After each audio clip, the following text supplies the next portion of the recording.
Welcome to my channel and ഇന്ന് നമ്മൾ ചെയ്യാൻ പോകുന്നത് Kerala electrical inspector department assistant electrical inspector എന്ന പോസ്റ്റിന് വേണ്ടി 2007 നടത്തിയ PSC എക്സാമിൻ്റെ കുറച്ച് ക്വസ്റ്റ്യൻസ് ആണ്. അപ്പോൾ അതിൽ ഓൾമോസ്റ്റ് ഒരു 15 ക്വസ്റ്റ്യൻസ് നമ്മൾ ഇന്ന് ചെയ്യും. ബാക്കി ക്വസ്റ്റ്യൻസ് പാർട്ട് ബൈ പാർട്ടായിട്ട് നമുക്ക് കംപ്ലീറ്റ് ചെയ്യാമെന്നാണ് ഞാൻ വിചാരിക്കുന്നത്. അപ്പോൾ നമുക്ക് we can start with the first question. So, first question എന്ന് പറയുന്നത് a single phase transformer is rated at 100 kVA, 500 bar 250 volt. The full load copper losses are 2 kilowatt and iron losses are 1 kilowatt. The load kVA for maximum efficiency is option A is 70.7 kVA, option B 141.4 kVA, option C 100 kVA and option D is 50 kVA. അപ്പോൾ ഇതിൻ്റെ answer എന്ന് പറയുന്നത് 70.7 kVA ആണ്. അപ്പോൾ അതിനൊരു general equation ഉണ്ട്. എന്താണ്? Load KVA corresponding for maximum efficiency. ഇങ്ങനെ തന്നെ നമുക്ക് കാൽക്കുലേറ്റ് ചെയ്യാൻ പറ്റും. അതിന് നമുക്കൊരു ഇക്വേഷൻ ഉണ്ട്. KVA corresponding to maximum efficiency is equal to full load KVA into root of WI divided by WC. WI എന്ന് പറയുന്നത് അയൺ ലോസസ് ആണ്, WC എന്ന് പറയുന്നത് കോപ്പർ ലോസസ് ആണ്. അപ്പോൾ ഇതെല്ലാം നമ്മുടെ ക്വസ്റ്റ്യനിൽ തന്നിട്ടുണ്ട്. So we need to find the KVA corresponding to maximum efficiency. So full load KVA is given in the question, that is 100 kVA ആണ്. Then iron losses which is given as 1 kilowatt and copper losses 2 kilowatt. So we can directly apply the values in this equation. So full load KVA, that is 100 into root of 1 by 2, then we will get 70.7 kVA as the answer. So option A is the answer. And this equation എന്ന് പറയുന്നത് വളരെ important ആണ്. പല ക്വസ്റ്റ്യൻസിലും പിന്നീട് എക്സാംസിനും ഇത്തരം questions repeat ചെയ്ത് കണ്ടിട്ടുണ്ട്. So it is very important. The second question is a three-phase 100 kVA transformer is composed if these transformers are connected in delta. If the unit gets damaged and it is operated in open delta, then the ratings will be അപ്പോൾ open delta പോയി ഒരെണ്ണം. So അങ്ങനെയാണെന്നുണ്ടെങ്കിൽ the ratings will be option A 50 kVA, option B is 100 kVA, option C is 86.6, D ആണെങ്കിൽ 57.5 kVA. അപ്പോൾ ഇതിൻ്റെ answer എന്ന് പറയുന്നത് answer is option D ആണ്, ദാറ്റ് ഈസ് 57.5 kVA ആണ്. അത് പറയാൻ കാരണം എല്ലായ്പ്പോഴും load carried by open delta system. അപ്പോൾ ഇവിടെ രണ്ടും ഡെൽറ്റയിലായിരുന്നു. അപ്പോൾ ഒരെണ്ണം എന്തായി? ഡാമേജ്ഡ് ആയി. അപ്പം ഒരെണ്ണം ഡെൽറ്റയിലും മറ്റൊരു ഓപ്പൺ ഡെൽറ്റയിലുമാണ്. അപ്പോൾ അങ്ങനെയുള്ള സാഹചര്യത്തിൽ റേറ്റിംഗ് എന്ന് പറയുന്നത് open delta load carried by open delta system is always 57.7% of the closed delta system. Okay, അപ്പോൾ ഇതിങ്ങനെയാണ് ഈ വാല്യൂ നമ്മൾ ഓർത്ത് വയ്ക്കുക. ഈ ക്വസ്റ്റ്യൻ റിപ്പീറ്റഡ് ആയിട്ട് ചോദിച്ചു കണ്ടിട്ടുണ്ട്. Then third question, a 160 kVA and 315 kVA transformers are operated in parallel to share the loads in proportional to their ratings. Okay, അപ്പോൾ ഇവിടെ രണ്ട് ഡിഫറെൻറ്റ് KVA റേറ്റിങ്ങിലുള്ള ട്രാൻസ്ഫോമേഴ്സ് പാരലായിട്ട് ഓപ്പറേറ്റ് ചെയ്യുകയാണ്. അപ്പോൾ അത് ലോഡ് ഷെയർ ചെയ്യണമെങ്കിൽ വേണ്ട കണ്ടീഷൻസ് ആണ് ഉദ്ദേശിക്കുന്നത്. അപ്പോൾ efficiencies should be equal, copper losses should be equal, per unit impedances should be equal and impedances should be equal. ഇതാണ് ഓപ്ഷൻസിൽ തന്നിട്ടുള്ളത്. അപ്പം നമുക്ക് ഏറ്റവും അക്യുറേറ്റ് ആയിട്ട് പറയാൻ പറ്റുന്നത് ഓപ്ഷൻ സി ആണ്. പെർ യൂണിറ്റ് ഇമ്പിഡൻസസ് എന്ന് പറയുന്നത് സെയിം ആയിരിക്കണം. അപ്പോൾ KVA റേറ്റിംഗ് എന്താണ് സെയിം ആയിരിക്കണമെന്നില്ല. Okay, but that must satisfy the per unit impedance value, that should be identical. Okay, അപ്പം അൺഈക്വൽ KVA റേറ്റിംഗ്സിലുള്ള ട്രാൻസ്ഫോമേഴ്സ് ലോഡ് ഷെയർ ചെയ്യാനായിട്ട് പറ്റും. അതിൻ്റെ അകത്ത് പെർ യൂണിറ്റ് ഇമ്പിഡൻസ് കറക്റ്റ് ആയിരിക്കണം എന്നുള്ളതാണ്. ഇനി ബെറ്റർ ലോഡ് ഷെയറിങ്ങിന് സാറ്റിസ്ഫൈ ചെയ്യേണ്ട ചില റൂൾസ് ആണ്, അല്ലെങ്കിൽ ചില കണ്ടീഷൻസ് ആണ്. So the voltage ratios must be identical, percentage impedances must be identical, and the frequency of supply must be identical, and the phase sequence for three-phase winding, three-phase system in the case phase sequence same ആയിരിക്കണം. അതേസമയം single ഫേസിലാണെങ്കിൽ polarity identical ആയിരിക്കണം. Okay, പ്ലസും നെഗറ്റീവും ഉണ്ടല്ലോ, അപ്പോൾ അത് identical ആയിരിക്കണം. ഇനി വെക്റ്റർ ഗ്രൂപ്പിംഗ്സ് ഐഡന്റിക്കൽ ആയിരിക്കണം സിംഗിൾ ഫേസിന്റെ കേസിൽ. അപ്പോൾ ഇങ്ങനെയുള്ള കാര്യങ്ങൾ കണ്ടീഷൻസ് സാറ്റിസ്ഫൈ ചെയ്യുന്നുണ്ടോ എന്ന് നോക്കണം. These are the major conditions to satisfy the parallel operation for transformers. അപ്പോൾ ഇത് ഓർത്ത് വെക്കുക. ഇനി ഫോർത്ത് ക്വസ്റ്റ്യൻ എന്ന് പറയുന്നത് the breadth factor of a three-phase AC winding is about. Option A is 96, option B is 0.7, option C is 0.5, option D is 0.85. So അപ്പം breadth factor എന്നാണ് ചോദിച്ചിരിക്കുന്നത്. AC winding breadth factor. അപ്പം തന്നെ relate ചെയ്തിരിക്കുന്ന alternator ആണ്. മനസ്സിലേക്ക് അത് ഓടിയെത്തും. അപ്പോൾ അതിൻ്റെ സൊല്യൂഷൻ എന്ന് പറയുന്നത് 0.96 ആണ്. നമുക്കറിയാം ബ്രെഡ്ത്ത് ഫാക്ടർ, ബ്രെഡ്ത്ത് ഫാക്ടറിന്റെ മറ്റൊരു പേരാണ് distribution factor. Okay, distribution factor അല്ലെങ്കിൽ ബ്രെഡ്ത്ത് ഫാക്ടർ എന്ന് പറയുന്നത് we can represented by KD, and we can calculate the breadth factor by using this equation, that is KD is equal to sin m beta by 2 divided by m sin beta by 2. ഇതിനകത്ത് നമുക്ക് unknown terms എന്ന് പറയുന്നത് beta ഉണ്ട്, അതുപോലെ m ഉണ്ട് അല്ലേ, small letter. അപ്പോൾ ഇതിൽ m എന്ന് പറയുന്നത് which is nothing but the number of slots per pole per phase ആണ് m എന്ന് പറയുന്നത്. ക്വസ്റ്റ്യനിൽ അപ്പോൾ ഈ ക്വാണ്ടിറ്റീസ് നമുക്ക് തന്നിരിക്കും. if you need to find the m, അങ്ങനെയാണെങ്കിൽ തന്നിരിക്കും. then beta is the angle between two adjacent slots, അല്ലെങ്കിൽ we can say that beta is equal to 180 divided by number of slots per pole എന്ന് പറയാം. അപ്പോൾ ഈ number of slots per പോളിനെ നമ്മൾ n കൊണ്ട് ഡിനോട്ട് ചെയ്യാറുണ്ട്. അങ്ങനെ നമുക്ക് പറയാം beta is equal to 180 divided by n എന്ന് പറയാം. അപ്പോൾ ഈ ക്വസ്റ്റ്യൻ്റെ അകത്ത് ബ്രെഡ്ത്ത് ഫാക്ടർ എന്നാണ്. അപ്പോൾ നമുക്ക് വേറൊരു കാര്യം ഓർത്തിരിക്കാൻ പറ്റും. ഒരു AC വൈൻഡിങ്ങിൻ്റെ അല്ലെങ്കിൽ ഒരു ബ്രെഡ്ത്ത് ഫാക്ടറിൻ്റെ വാല്യൂ എന്ന് പറയുന്നത് എപ്പോഴും that is very nearer to unity ആയിരിക്കും. That is always less than unity ആണ്, അതുപോലെ നിയറർ ടു യൂണിറ്റി ആയിരിക്കും. അങ്ങനെ വരുമ്പോൾ ഓൾമോസ്റ്റ് ഒരു 0.95നും 0.97 1 എന്ന് വരാറേ ഇല്ല, ആ ഒരു റേഞ്ചിൽ ഇതിൻ്റെ വാല്യൂ വരും. ഇപ്പോൾ നമുക്ക് ഓർത്തിരിക്കാം 0.9നും 0.95നും 0.97 ആ ഒരു റേഞ്ചിലായിരിക്കും വാല്യൂ വരുന്നത്. ഓക്കെ, ഫിഫ്ത്ത് ക്വസ്റ്റ്യൻ എന്ന് പറയുന്നത് an auto transformer having a transformation ratio of 0.7 supplies a load of 20 kilowatt. The power transferred inductively from the primary to secondary is, okay, 20 kW, 6 kilowatt, 14 kilowatt, and option D is 0 എന്നാണ് തന്നിട്ടുള്ളത്. So അപ്പോൾ നമുക്ക് power transferred inductively ആണ് കാണേണ്ടത് from primary to secondary side. അപ്പോൾ അത് calculate ചെയ്യാൻ നമുക്കൊരു ജനറൽ ഫോർമുല ഉണ്ട്. പവർ ട്രാൻസ്ഫേർഡ് ഇൻഡക്റ്റീവ്ലി ആണെങ്കിൽ the product of total power into 1 - k ആണ്. ഇവിടെ k എന്ന് പറയുന്നത് ട്രാൻസ്ഫോർമേഷൻ റേഷ്യോ ആണ്. ചിലപ്പോൾ ക്വസ്റ്റ്യനിൽ ഈ ട്രാൻസ്ഫോർമേഷൻ റേഷ്യോ എന്ന് പറഞ്ഞായിരിക്കത്തില്ല, number of turns in primary and secondary എന്നായിരിക്കും. അങ്ങനെയാണെങ്കിൽ from that, by using that values we can calculate the transformation ratio, that is k is equal to n2 divided by n1. We can use this relation. അങ്ങനെ നമുക്ക് we will get k യുടെ value കിട്ടും. പിന്നെ power transferred ഇൻഡക്റ്റീവ്ലി അല്ലേ, total power എന്ന് പറഞ്ഞാൽ primary സൈഡിലെയും സെക്കൻഡറിയിലായാലും power same ആയിരിക്കും അല്ലേ. അപ്പോൾ ഒന്നെങ്കിൽ അങ്ങനെ തന്നിട്ടുണ്ടെങ്കിൽ അങ്ങനെ ശ്രദ്ധിക്കുക, പ്രൈമറി സൈഡിലാണെങ്കിലും അങ്ങനെ അതാണെങ്കിലും മതി. നമുക്ക് പവർ ഇൻറ്റു 1 - k ആണ് ഇൻഡക്റ്റീവ്ലി പവർ ട്രാൻസ്ഫേർഡ് ഇൻഡക്റ്റീവ്ലി കാണാനുള്ള ഇക്വേഷൻ. ടോട്ടൽ പവർ എന്ന് പറയുന്നത് ക്വസ്റ്റ്യനിൽ ഇൻ ദിസ് കേസ് തന്നിട്ടുണ്ട് 20 kilowatt ആണ്. So total power 20 into 1 - k, k is given as 0.7, so we will get 6 kilowatt is the power transferred inductively for this question. ഇനി ഒരു important കാര്യം എന്ന് പറയുന്നത് പവർ ട്രാൻസ്ഫേർഡ് ഇൻഡക്റ്റീവ്ലി പോലെ തന്നെ ചോദിക്കാറുള്ളതാണ് കണ്ടക്റ്റീവ്ലി ആണെങ്കിൽ എന്താണെന്ന്.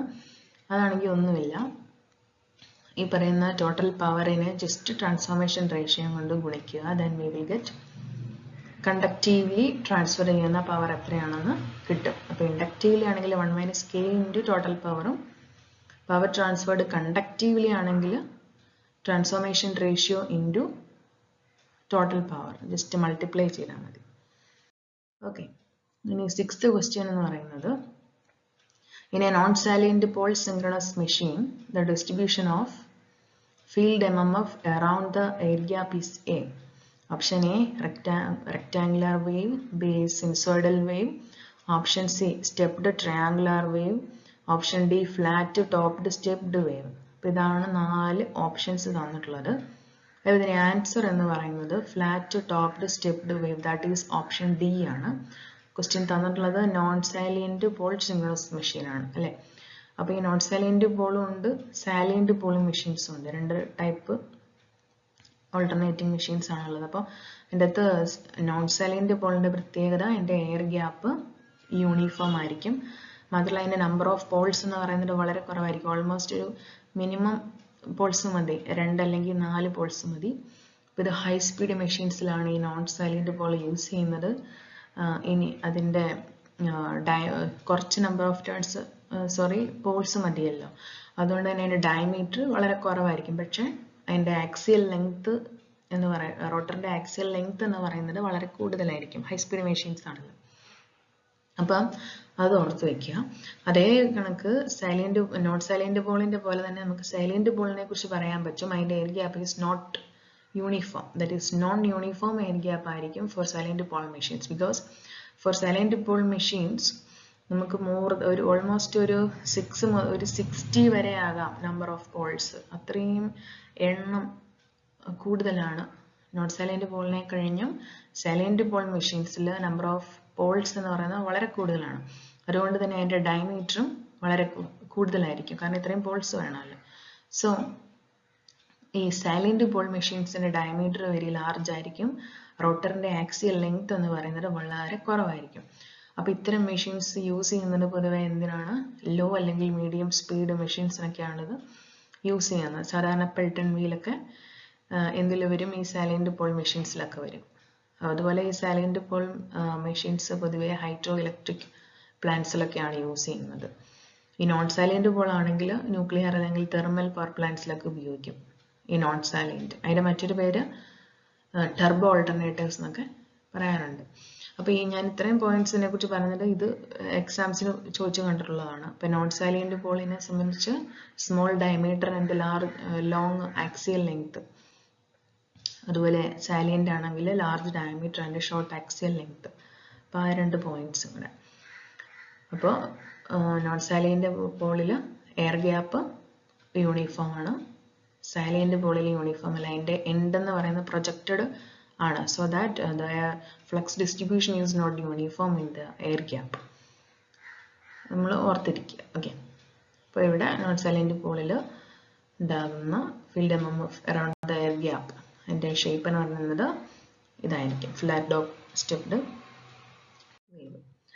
ഇനി 7th ക്വസ്റ്റ്യൻ എന്ന് പറയുന്നത് the impedance value of A generator is 0.03 pu on the base value of 22 kilovolt 150 MVA. The impedance value of 11 kV 50 MVA generator is. Okay, so we need to find the ZPU new. ZPU എന്ന് പറഞ്ഞു കഴിഞ്ഞാൽ per unit impedance, new value of per unit impedance നമുക്ക് കാണണം. ഏത് ട്രാൻസ്ഫോമറിന്റെ 11 kV 50 MVA. Okay, so അത് കാണാനുള്ള ഒരു ഇക്വേഷൻ ജനറൽ ഫോർമുലയുണ്ട്. ZPU new is equal to ZPU old into V old voltage, ഇവിടെ 22 kV ആണ്, divided by new voltage 11 kV, അതിൻ്റെ സ്ക്വയർ എടുക്കുക, into MVA rating, new MVA rating SB new divided by SB old. SB new എന്ന് പറയുന്നത് പുതിയ new value ആണ്, MVA 50 MVA ആണ്. ഇവിടെ ഓൾഡ് വാല്യൂ 150 ആണ്. So we can put the given data in this equation, then we will get ZPU new is equal to 0.3 into 22 divided by 11 the whole square into 50 divided by 150, then we will get 0.4 PU as the answer. So option D ആണ് ഇതിൻ്റെ answer ആയിട്ട് വരുന്നത്. അപ്പോൾ ഈ formula നമുക്ക് ഓർത്ത് വയ്ക്കാൻ കഴിയും. ഈ ഫോർമുല നമ്മൾ ഓർത്ത് വെച്ചിട്ടുണ്ടെങ്കിൽ ഗിവൺ ഡേറ്റാസ് ചിലപ്പോൾ ഇതിൽ വേറെ എന്തെങ്കിലും ആയിരിക്കും ചോദിക്കുന്നത്. അങ്ങനെയാണെങ്കിൽ നമുക്ക് by using that values we can calculate the unknown quantity. Eighth question എന്ന് പറയുന്നത് an alternator is delivering its rated current at a rated voltage and 0.8 power factor lagging. If it is required to deliver a rated current and at a rated voltage at a 0.8 power factor leading, then the required excitation will be. Okay.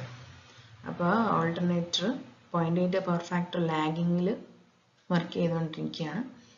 നമ്മളതിനെ 0.8 power factor ലീഡിങ്ങിലാണെങ്കിൽ what will be the thing about the need of the required excitation? അതാണ് question. Option A more or less the same. അപ്പോൾ ഇതിൻ്റെ answer എന്ന് പറയുന്നത് be less എന്നുള്ളതാണ്.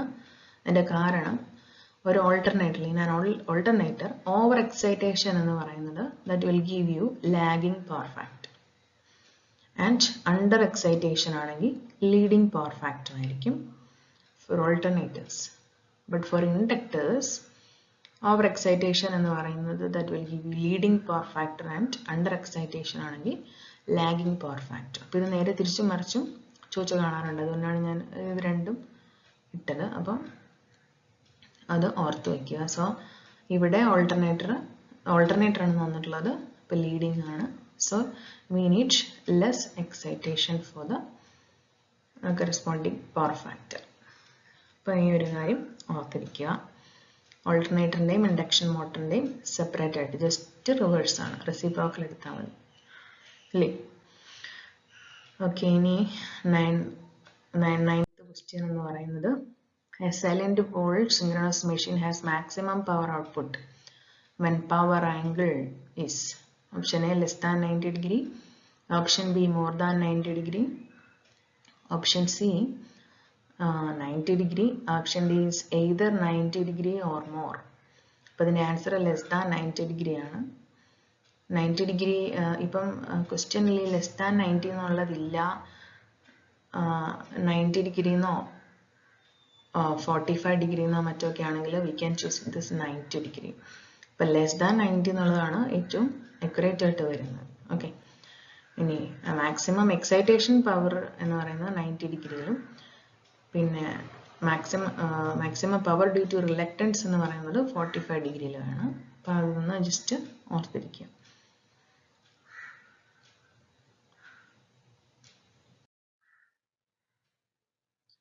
ഇനിയുള്ളത് 10th question, that is number of slip rings in a 3-phase synchronous motor will be എന്നാണ്. Option A 3 or 4, option B 0, option C is 2, option D is 1. അതിൻ്റെ answer എന്ന് പറയുന്നത് ഒബ്വിയസ്ലി 2 ആണ്, option C. അപ്പോൾ അത് ഓർത്ത് വയ്ക്കുക. ഒരു സ്ലിപ്പ് റിംഗ് 3 phase ആണ്. 3 phase സിങ്ക്രണസ് മോട്ടറിൽ വേണ്ട സ്ലിപ്പ് റിങ്ങിൻ്റെ എണ്ണം എന്ന് പറയുന്നത് ഓൾവേസ് 2 ആയിരിക്കും. ഇനി 11, for a fixed load on the shaft, the armature current of a synchronous motor is minimum when the power factor is option A lagging, leading or lagging but not unity, option C unity, option D less than 1 and leading. അപ്പോൾ എന്താണ് armature current of A synchronous motor when the power factor is. അപ്പോൾ നമുക്ക് അപ്പോഴേ നമ്മുടെ മനസ്സിലേക്ക് വരണം armature current power ഫാക്ടറും തമ്മിലുള്ള റിലേഷൻ ആണ് വേണ്ടത്. ഇപ്പം തന്നെ നമുക്ക് ഊഹിക്കാം ദാറ്റ് ഈസ് വി കർവായിട്ട് ബന്ധപ്പെട്ട കാര്യമാണ്. അപ്പം വി കർവിൽ ഇവിടെ നമുക്ക് ആർമേച്ചർ കറണ്ട് എടുക്കാം. എക്സ് ആക്സിസിൽ ഫീൽഡ് കറണ്ട് കാണിച്ചിട്ടുണ്ട്. ഇവിടെ ഇങ്ങനെ ഒരു വി കർവ് കാണാം, ദെൻ ഇങ്ങനെ ഒരെണ്ണം കാണാം, ഇങ്ങനെ 3 എണ്ണം കാണാം അല്ലേ. അപ്പോൾ നോ ലോഡിലുള്ള വി കർവാണ് ഈ കാണിക്കുന്നത്. ഇങ്ങനെയാണ് വരുന്നത്. അപ്പം ലെഫ്റ്റ് സൈഡിൽ 0.8 ലാഗിങ് ആണ്. ഈ പോയിന്റ് എന്ന് പറയുന്നത് യൂണിറ്റി പോയിന്റ് ആണ്. പിന്നെ റൈറ്റിലേക്ക് പോകുന്നതും വീണ്ടും 0.8 പവർ ഫാക്ടർ ലീഡിങ് കേസാണ്. അപ്പം ഇത് നോ ലോഡിൻ്റേത്, ഇത് ഹാഫ് ലോഡിൻ്റേത്, ഇത് ഫുൾ ലോഡിൻ്റേത് അല്ലേ. അപ്പം പവർ ഫാക്ടർ എന്ന് പറയുന്നത് ഈ റെഡ് പോർഷൻ കാണിച്ചിരിക്കുന്നതാണ് പവർ ഫാക്ടറിനെ ഡിനോട്ട് ചെയ്യുന്നത്. അപ്പോൾ ഇത് ആർമേച്ചർ കറണ്ട്. അപ്പോൾ ആർമേച്ചർ കറണ്ട് മുകളിലേക്ക് പോകുന്തോറും കൂടി വരികയാണല്ലേ. ഇപ്പോൾ ആർമേച്ചർ കറണ്ട് ഏറ്റവും കുറവായിരിക്കുന്നത് പവർ ഫാക്ടർ ഏത് കേസിൽ വരുമ്പോഴാണ്? ഇവിടെ യൂണിറ്റി പവർ ഫാക്ടറിലാണ്. Occurs at unity power factor. അപ്പോൾ യൂണിറ്റിയുടെ ലെഫ്റ്റിലും റൈറ്റിലും വരുമ്പോൾ പവർ ഫാക്ടർ 0.8 ലീഡിങ്ങും 0.8 ലാഗിങ്ങുമാണ്. അപ്പോൾ ഈ രണ്ട് കണ്ടീഷനിലും എന്താണ്? ആർമേച്ചർ കറണ്ട് കൂടുതലാണ്. അപ്പം V can say that armature current is maximum will be at lagging and leading power factors, but armature current will be minimum at unity power factor only. ആ ഒരു കാര്യം നമുക്ക് ഓർത്ത് വയ്ക്കാം. ഓക്കെ, അതുപോലെ ഇൻവേർട്ടഡ് വി കർവ് ഉണ്ടല്ലോ, അതും വളരെ ഇമ്പോർട്ടൻ്റ് ആണ്. ജസ്റ്റ് ഇൻവേർട്ട് ചെയ്യുക. ഓക്കെ, ഇനി അടുത്ത ക്വസ്റ്റ്യൻ നോക്കാം. Hunting is prevented in a three-phase synchronous motor by option A short pitched winding, option B damper windings, option C dummy coils, option D compensating windings.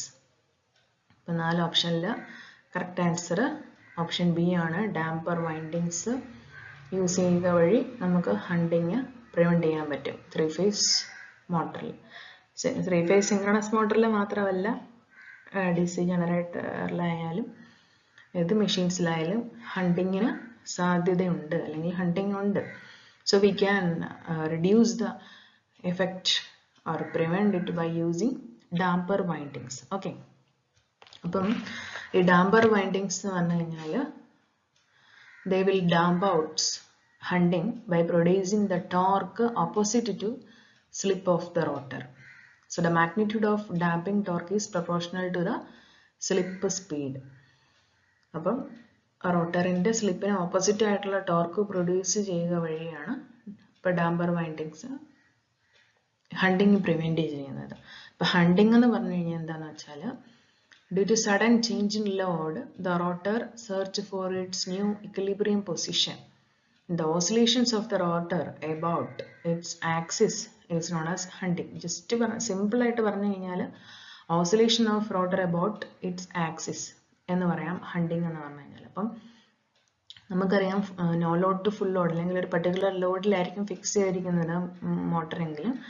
അപ്പോൾ അതിൻ്റെ load vary ചെയ്യുന്നതിനനുസരിച്ച് എന്ത് ചെയ്യും, ഈ റോട്ടറിൻ്റെ speed അല്ലെങ്കിൽ അത് ഓസിലേറ്റ് ചെയ്തുകൊണ്ടിരിക്കും, അതിൻ്റെ സ്ലിപ്പ് ചേഞ്ച് ചെയ്യും. അപ്പോൾ ആ ഒരു ചേഞ്ചിങ്ങിനെ നമുക്ക് ഓപ്പോസ് ചെയ്താൽ മാത്രമേ എന്താകത്തുള്ളൂ, ഈ ഓസിലേഷൻസ് നമുക്ക് പിടിച്ചു നിർത്താൻ പറ്റത്തുള്ളൂ. അപ്പം അങ്ങനെ ചെയ്യാൻ വേണ്ടിയിട്ട് കോപ്പർ ബാർസ് ആണ് ഈ ഡാംപർ വൈൻഡിങ്സ്. അപ്പം അത്തരം വൈൻഡിങ്സ് യൂസ് ചെയ്യുക വഴി നമുക്ക് ഈ oscillatory effect of this rotor about its axis during the changing load condition എന്ന് പറയാം. നമുക്ക് that condition we can reduce the effect of this oscillation by using this damper windings. അപ്പോൾ അത് വളരെ ഇമ്പോർട്ടൻ്റ് ആണ്. അപ്പോൾ അത് ത്രീ ഫേസ് സിങ്ക്രണസ് മോട്ടറിൽ മാത്രമല്ല, ജനറേറ്ററിലായാലും എല്ലാ കേസുകളിലും ഇതുണ്ടാകുന്നുണ്ടെന്നും കൂടെ ഓർത്ത് വയ്ക്കുക. അപ്പോൾ ഇനി 13th ക്വസ്റ്റ്യൻ എന്ന് പറയുന്നത്, as the load on a synchronous motor increases, the torque angle എന്ത് സംഭവിക്കുന്നതാണ്? Option A increases, option B decreases, option C remains the same, option D A or B.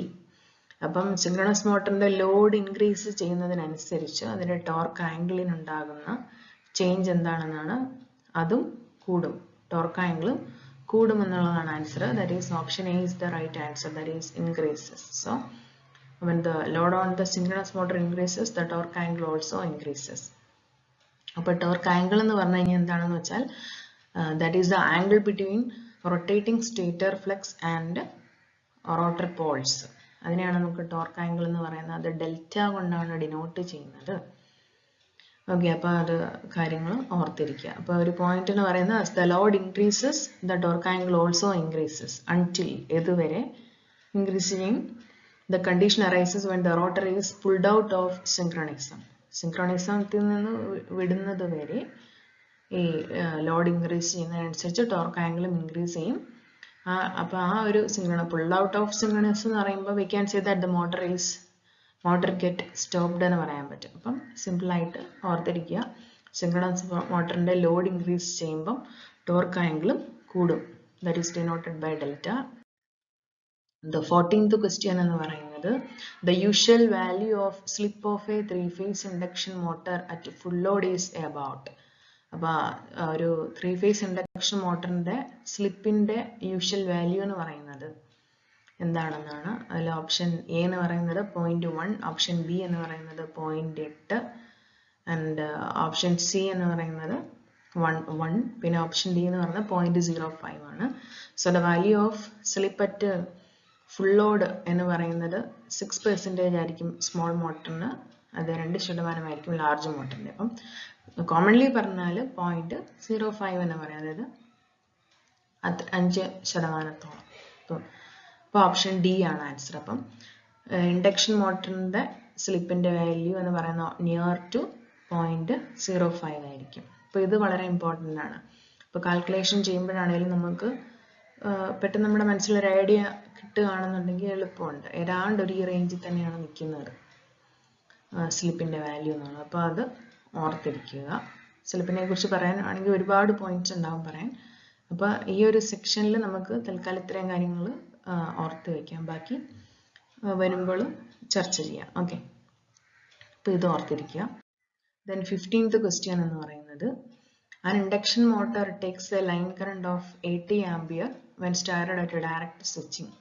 If an auto transformer with 50% of tapping is used, then the line current would be, നമുക്കറിയാം induction മോട്ടറിൻ്റെ സ്റ്റാർട്ടിങ്ങിൽ 3 കാര്യങ്ങൾ പ്രധാനമായിട്ടുണ്ട്. DOL starter നമുക്ക് use ചെയ്യാം, star delta starter use ചെയ്യാം, പിന്നെ auto transformer starter use ചെയ്യാം.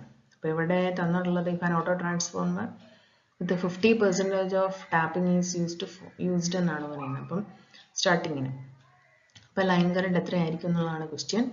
Option A എന്ന് പറയുന്നത് that is 20 ampere, option B is 80 ampere, option C is 40 ampere and option D is 50 ampere. അപ്പോൾ അതിൻ്റെ ആൻസർ എന്ന് പറയുന്നത് ഓപ്ഷൻ എ 20 ആംപിയർ ആണ്. അപ്പോൾ അതെങ്ങനെയാണ് കാൽക്കുലേറ്റ് ചെയ്യുന്നതെന്ന് വെച്ച് കഴിഞ്ഞാൽ, അപ്പം ഈ ഓട്ടോ ട്രാൻസ്ഫോമർ സ്റ്റാർട്ടറിൽ 50% ഓഫ് ടാപ്പിംഗ് ആണ് യൂസ് ചെയ്യുന്നത്. അപ്പം ലൈൻ കറണ്ട് കാണുന്നതിൻ്റെ ഇക്വേഷൻ എന്ന് പറയുന്നത് I starting 1 that is equal to x square into load current by direct switching എന്ന് പറയാം. അപ്പോൾ ഇവിടെ ഈ എക്സ് സ്ക്വയർ, എക്സ് എന്ന് പറഞ്ഞു കഴിഞ്ഞാൽ പെർസെൻറ്റേജ് ഓഫ് ടാപ്പിംഗ് ആണ്, എടുക്കുന്ന പെർസെൻറ്റേജ് ഓഫ് ടാപ്പിംഗ്, അതെന്ന് പറയുന്നത് ഇവിടെ 50% ആണ്. അപ്പം നമുക്ക് 0.5 സ്ക്വയർ എന്ന് പറയാം into load current by direct switching. ഇവിടെ എടുത്തിരിക്കുന്നത് 80 ആംപിയർ ആണ്, തന്നിരിക്കുന്നത് 80 ആംപിയർ ആണ്. So we can just find the square of this 0.5 and we can multiply this value with 80, then we will get 20 ampere as the line current എന്ന് നമുക്ക് കിട്ടും. അപ്പോൾ ഈ ഒരു കാര്യവും വളരെ ഇമ്പോർട്ടൻ്റ് ആയിട്ടുള്ള ഭാഗമാണ്. I think it is clear for you. Then we can discuss the rest questions in the coming section. Okay, so thank you.